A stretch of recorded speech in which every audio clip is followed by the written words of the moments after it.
Hi guys, today we're gonna be diving in on the different types of lashes and how to apply them.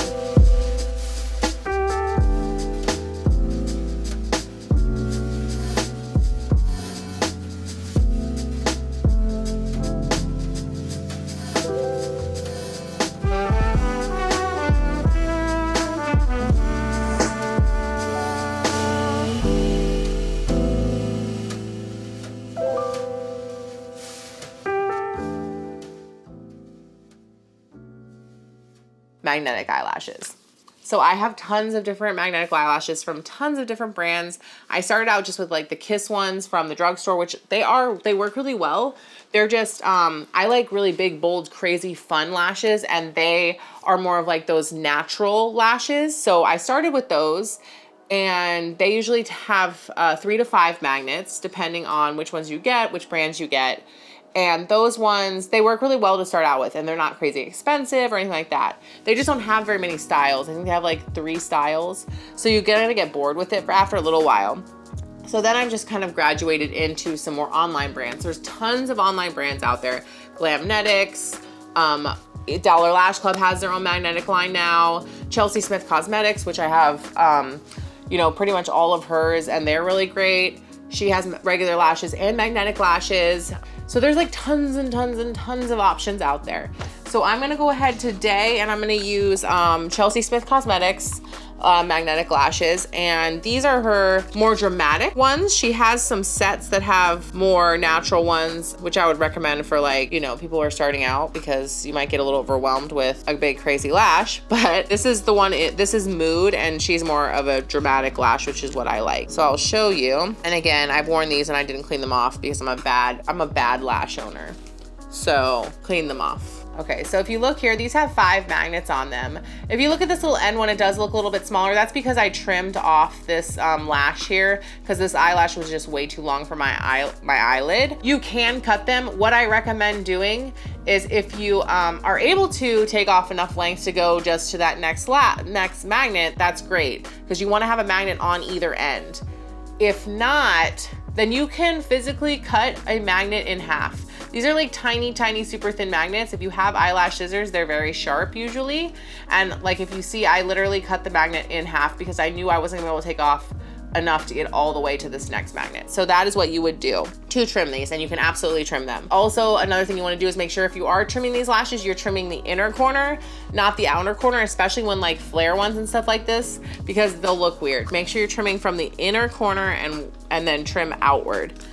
All right, so I'm gonna grab my lash glue. So I also wanna say, I recommend that you use the same magnetic liner for the brand that you're using, just because there are different formulas out there and you don't know, like if you think about magnets, like you have the positive and the negative. So God forbid you buy a pair of lashes and they're switched. Like, for the most part, they all seem to follow the same consistency of, like, the magnets are the positive and or whatever. One is positive, one is negative, and they all seem to be like that. But I always get nervous that, like, there'll be that one brand out there that I'll buy one and it'll be switched. So just use the magnetic liner that comes with it. That makes sense to me. And I know you don't want to have like a ton of different liners out there, and I get it. Or you might find a liner that you really like, and it's fine to like test it, and if it works, great, wonderful. But just be prepared that it might not work as well with the lash, because it wasn't intended to be used with that lash and that design that they came up with. So, biggest downfall, biggest con to the magnetic lashes is that you have to use a liquid liner. Now, I did see the other day, I was like, oh my God, I have to buy this. I did see a company, Glamnetics, has come out with a felt tip liner that is for magnetic lashes. So I will be buying that. I'll probably do a separate video with that because I'm super excited about that, because I do great with felt tip. Liquid, whole nother game. So the biggest negative I will say about magnetic lashes is there's a huge learning curve in using liquid liner. Less is more, same kind of concept as with the glue. Practice on your hand a couple times, figuring out exactly how much you want to use. Each magnetic liner, I've noticed, has a different consistency. Some are thinner, some are thicker. Like, just practice. My hands, it's really funny. Sometimes I forget that my hands look like this, and I'll walk out and like get to work. People will be like, what are you doing when you're at home? So I have to like wash my hands like as soon and like scrub my hand at work to get it all off. But you're gonna like practice on your hand until you get good at it before you go and attack your eyelid. And you really don't want a lot on this. Like it can look like there's almost nothing on the tip. That's fine. And we're gonna do the same thing we did with the felt tip. We're gonna start in the inner corner. And I'm kind of cheating because I actually have a line to follow, which kind of helps me. But I'll do the other one too, so. And again, coming all the way out, all the way down.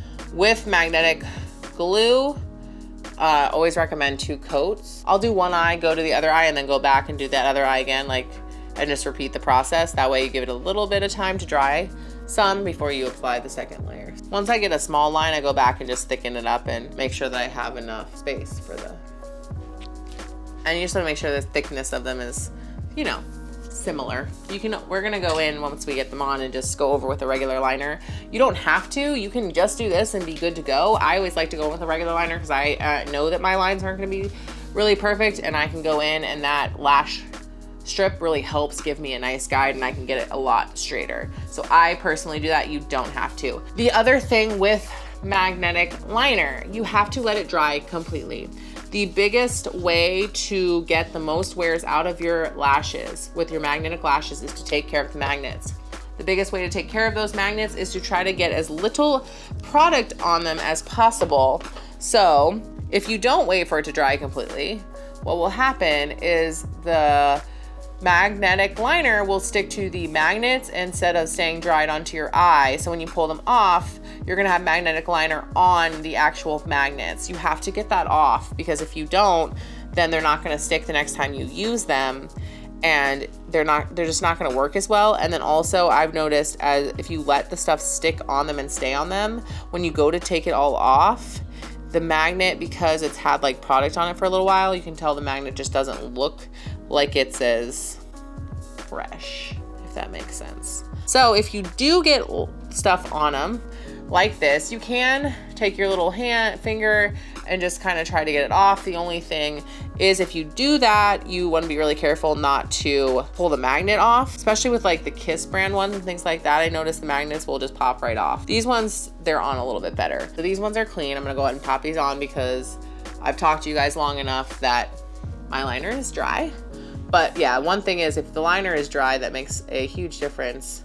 All right, so I literally am not even using a tool to put these on. I'm literally just putting them right on, and they're going right on and they're on. I'm done, finished, finito on my eye. I'm gonna do the other one real quick too so you can see how easy that was. It's like, but wait, there's more. No, it's like, but wait and see. It's like magic. I usually tend to start in the inner corner with the magnetic lashes because I wanna make sure it's in the right spot. See, that one's up a lot higher. All right, on, finished.